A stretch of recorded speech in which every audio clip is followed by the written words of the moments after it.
Hello, my friends. It's Dee with Be You and Thrive.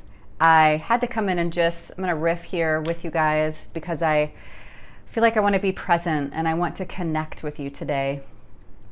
I'm in my office, my dining room.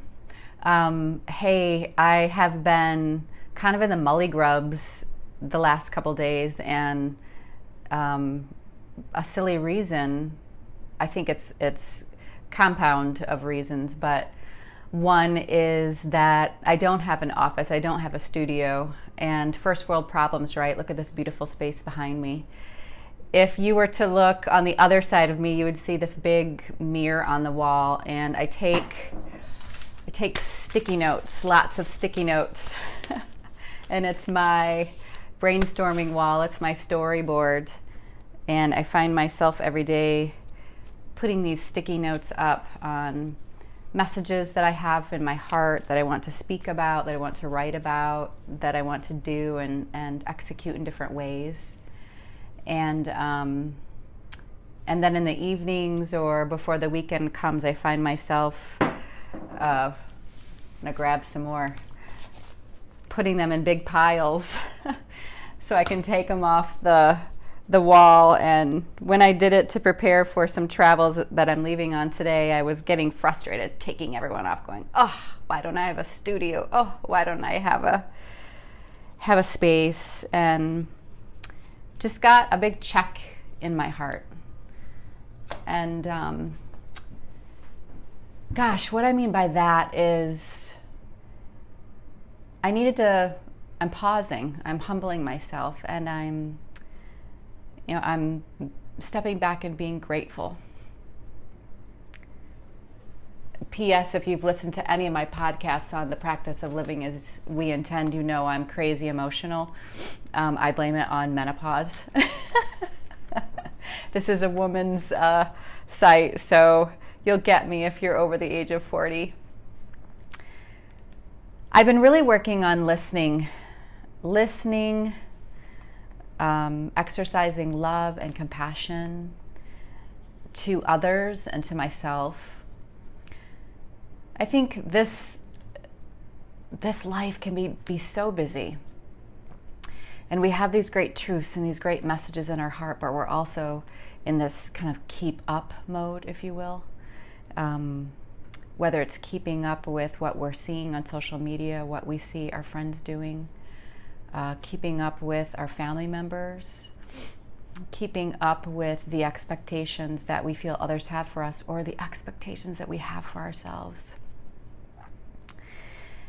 I think when we begin listening, it's a game changer. I define listening recently to myself, and I'm looking at my laptop to look at it.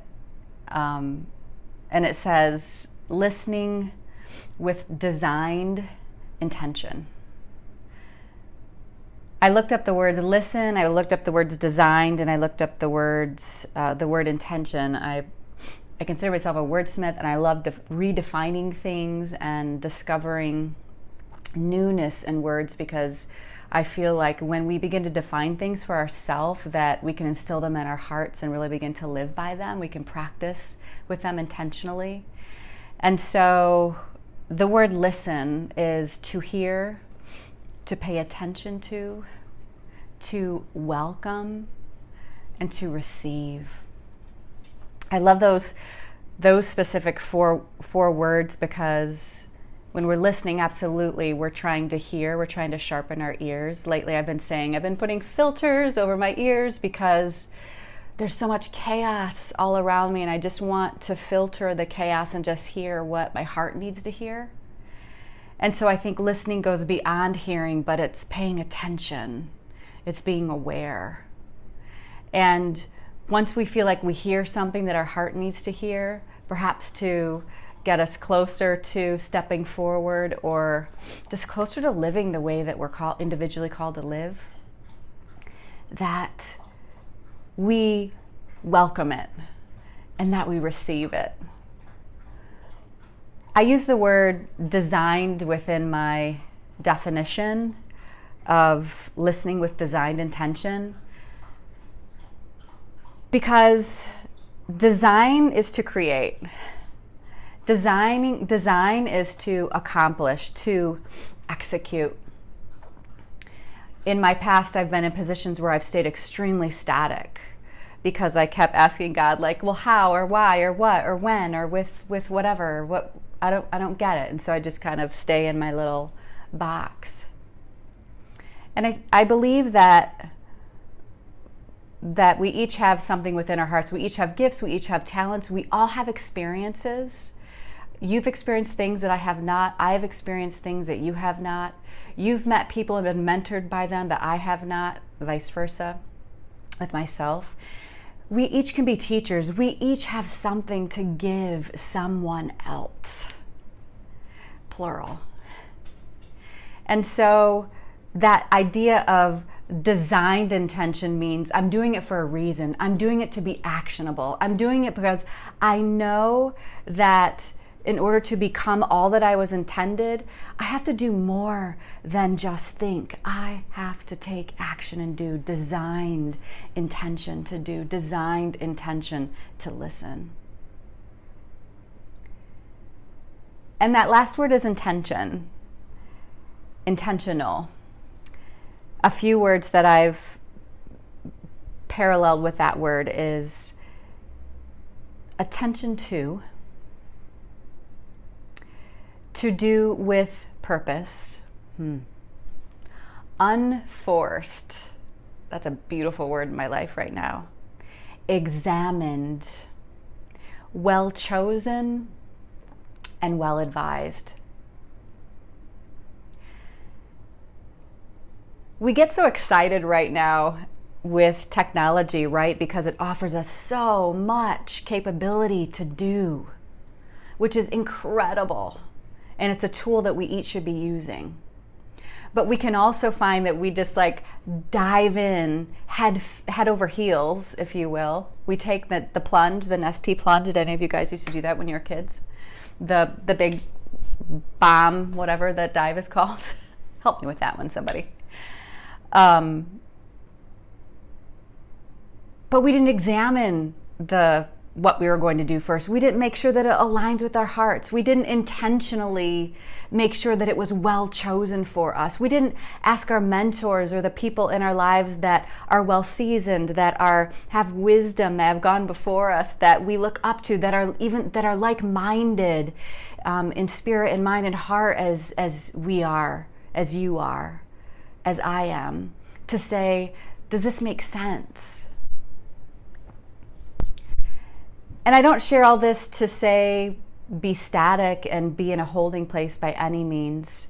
I've been talking about the last series of podcasts on the practice of living as we intend that I talked about. Don't stop, just wait. And I think that that's critical if you need to be in a waiting period.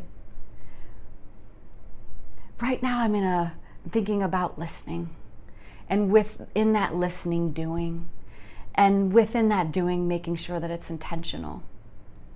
And within that listening and doing and intentionality, loving and being compassionate. We can't serve others. We can't get these sticky notes accomplished unless we do them in love and with compassion and with grace. Because unless the message comes from within our hearts, it will not be authentic, it will not be heard, and the seeds that need planted aren't going to be fertilized by the next person or the next thing. And that is my heart, that is my heart of hearts.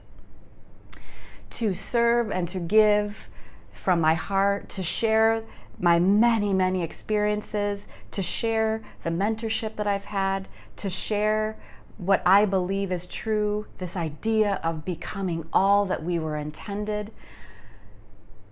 In order to do so, I have to do it with love and compassion and authenticity, which is what I strive for daily. And that's my riff today. I'm grateful for you guys. I'm grateful for a community that is without ego, a community that will take time to read a post, to take time to go into someone's heart message, take time to reach out to someone without expectation, without needing or desiring something in return. That's heart work. I'm grateful for the women in my life that I'm surrounded by, the women virtually, such as you, that I have never met in person, but who have just poured into my life immensely. And I just pray that I do the same for many of you. That as we continue this journey together, that we unite, that we support one another, that we realize that it takes a whole body. It takes more than the hands and the fingers and the feet and the toes and the kneecaps and the head and the brain. It takes all the parts. And each of you are one of those parts, if you will, as a metaphor. We are all needed and we're better together. I firmly believe that. And I wish you guys just an incredible day. May we practice listening, doing intentionally. May we practice loving with compassion. May our words be spoken with love. May we pause before we react. I'm talking in the mirror to me. Remember that mirror's on the other side of this? And may we just be willing to be open and learn and adapt. Be you and thrive. Mwah. Until next time, be well.